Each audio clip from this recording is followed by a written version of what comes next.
Yeah, I think you're absolutely right. It's not on people's bandwidth. And, when we were talking last week, I mentioned, and, not to play the age card, but I remember when Daniel Ortega was a good guy, by American political standards.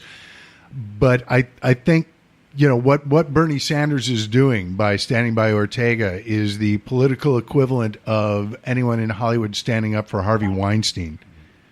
It's like, except, as far as we know, Ortega was a good guy at one point. I don't know about Harvey. But it's one of those things that this person may have been close to you. You may have had similar goals and similar intent back in the day, but times change, people change. And the Daniel Ortega that America celebrated and supported is not necessarily the guy that Daniel Ortega is today. It's not. I mean, my mother would argue that Daniel Ortega was the same guy before as he is now. He's kind of like an abusive boyfriend who says he'll change and doesn't. I mean, back then, I've heard stories from uncles and aunts who talk about seeing some of Ortega's, the police officers under Ortega at that time, back in the 80s, burning a man alive. Or I had a family friend who said she had a classmate driving home from the beach with a group of friends, and they thought they were Contras, so they execution style. Jeez. And that was back then. That's not even now. So yeah, a lot of people, Daniel Ortega is not a good guy. Not a good guy. And it seems like nobody cares. So. Yeah, I've been silent because I haven't really been paying attention, and I will try to become a little better informed about all of this. But it's so. Two things I think are going on is, one, we have a country that's the United States. I mean, that has always focused on our own country and at best paid attention to Europe and ignored Latin America. Even, in the case of Puerto Rico, our own territory is being ignored. So we do need to do better. And then, in addition, Trump is so fucking evil and fascinating that he robs the air out of, robs the oxygen out of not just international stories that we should seriously be paying attention to, but also even stuff within our own country as well. But I think that's one of the things we're going to be talking about later on the show is the Bill Cosby verdict. And when I sent everyone a note saying, hey, here's some ideas. What else do you want to talk about? And Tymon responded Cosby, and I when you responded, I was like, holy shit, that was this week. But right. to your point, Jim, it's the news. With Trump, we have sort of the perfect storm. It's the convergence of politics and celebrity and scandal on both sides. Right. And that there is so much going on every week that stories like this that are important do get thrown by the wayside. So, Kat, thank you, for taking time out of your travels to call in, and we look forward to having you back in the studio when you're back in town. Thank you so much. And for anyone listening, follow hashtag SOS Nicaragua. Share the stories, raise awareness about it. And if you want, call your senators and see what they can do. Just tell them about it and ask them to put pressure on Daniel Ortega to step down. Maybe they can find a peaceful solution somehow to get democracy back in Nicaragua. It's such a good country, and they're one of the few in Central America. I think it's one of the ones with the lowest rates of violence from gang violence. It's a beautiful place, and they're good people. They're good people in Nicaragua. When people were looting, when the bad guys were looting the grocery stores, Nicaraguan people were tracking down the looters, tackling, taking things away, and putting them back in the stores. We're good people, and we police our communities. So Thank you so much for having me. Thanks a lot, Kat. And giving me a Kat. platform. Absolutely. And where can people find you on the social media? You can follow me at the Cat Alvarado. That's CATALVARADO, and I'm reposting SOS Nicaragua stuff too. So you can also learn more about that by following me on Twitter. So Right on. thank you very much. Absolutely. Thank you. Travel safely, and we'll see you soon. Thank you very much. Bye, guys. Bye. Bye-bye. All right. Hey, Dave, I didn't. It's funny. I forgot to say to you that we had forgot about the new museum that opened up for the new black museum that opened up there for lynching that they had at the lynching. Oh, museum. I heard a story. It was on. Oprah did a story on 60 Minutes about it, but it's a brand new museum of over 4,000 lynchings. Over there, I mean, it's a beautiful deal. One day we'll have to talk about it. Yeah, but they did have a thing on that, as well as we forgot about the Golden State Killer. Yeah, well, we haven't forgotten about him. We just haven't gotten there yet. Well, I want to talk more, about this point that Jim brought up about, Trump sucking the oxygen out of the room and taking up the entire news cycle. Case in point, amidst the lawsuits and everything else, Trump called into Fox and Friends this week. And it's one of those things. I was asking you guys earlier, Saturday Night Live got a new episode tonight, because that's going to be the cold opening. If you didn't catch any news clips of this or see it happening, it was astounding. It was the crazy ramblings of an insane person. Stream of consciousness, although consciousness is debatable. It's. I saw.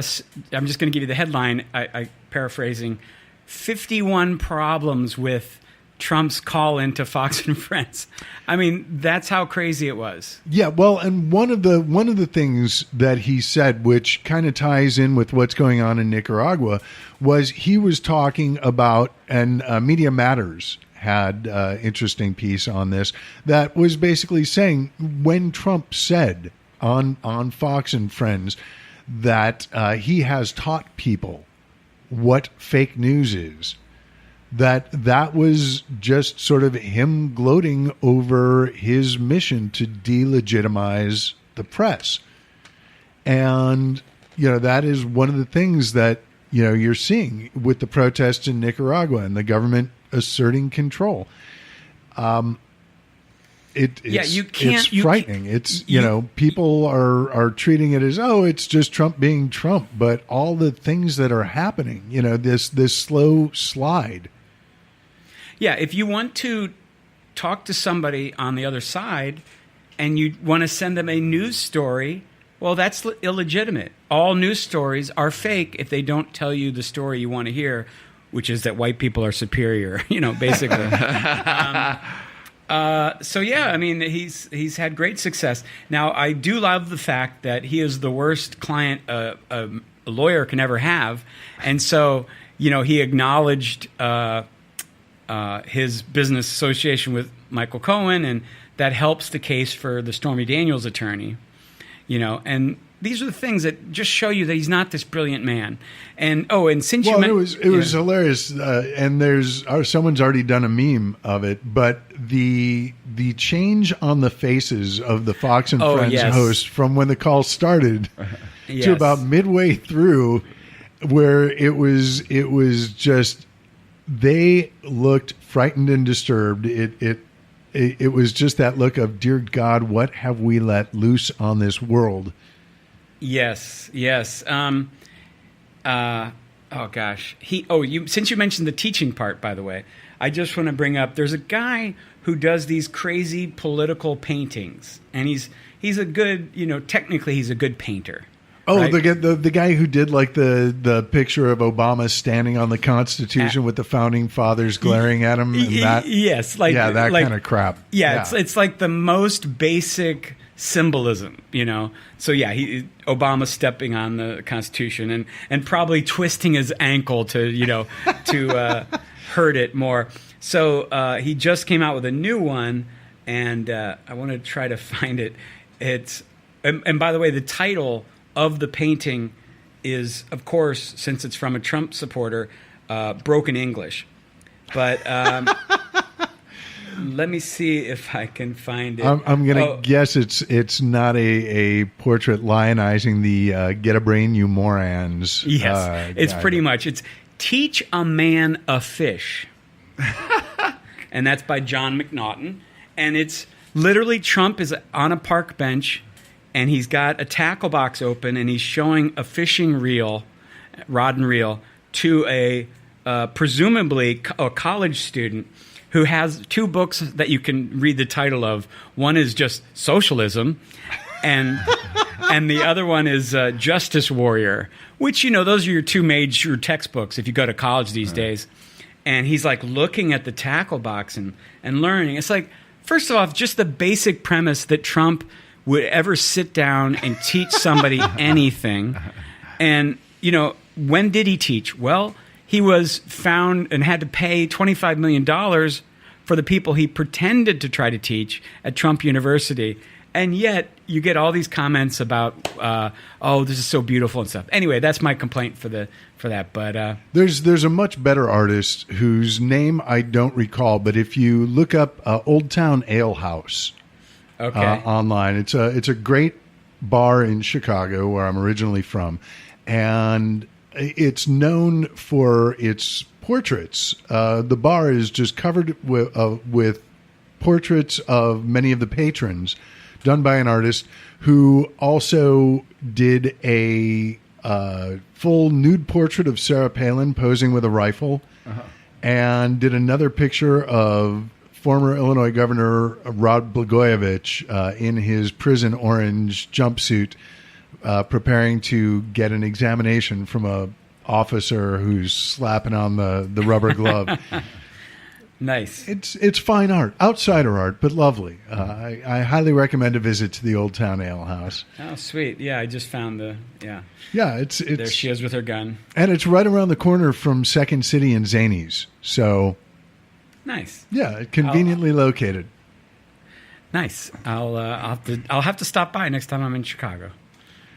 Good stuff. Now, one of the things that you brought up, Jim, was Trump being the worst possible client for an attorney, and his attorney, who was just demoted to north of coffee boy he did a little bit of my work, a little bit of my legal. He does a business. His business, I don't know what his business is. Unbelievable. The kind of thing that. Listening to Trump distancing himself from Michael Cohen on Fox and Friends was like listening to a 5-year-old who is covered in pudding try to explain that they did not eat the pudding. Obviously, pudding. Again, we're going to get to Cosby later. Yeah. But no. This is not pudding. I shit myself.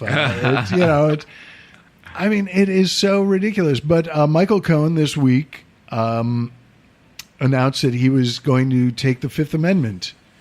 Nice. In the Stormy Daniels case. And, of course, during the campaign, Trump famously said that only mobsters take the Fifth Amendment. Why would you take the Fifth Amendment if you're innocent? Only guilty people do that. And then on the Fox and Friends call, after having denied any involvement with Michael Cohen while being interrogated by reporters on Air Force One, Trump said that Cohen, he handled the Stormy Daniels business for me. Yeah. Trump is just. It is amazing that he's such a bad client, and he's also such a bad tweeter in a way, because it's like literally he could say, I do not have Martians in my butt. And what that proves is that there's a previous tweet from 5 years earlier where he exclaimed that he had Martians in his butt. Not just exclaimed, but bragged about Yes, them. the best Martians. The best Martians. So he apparently told Comey that he was not. And there are no sprinklers in his butt.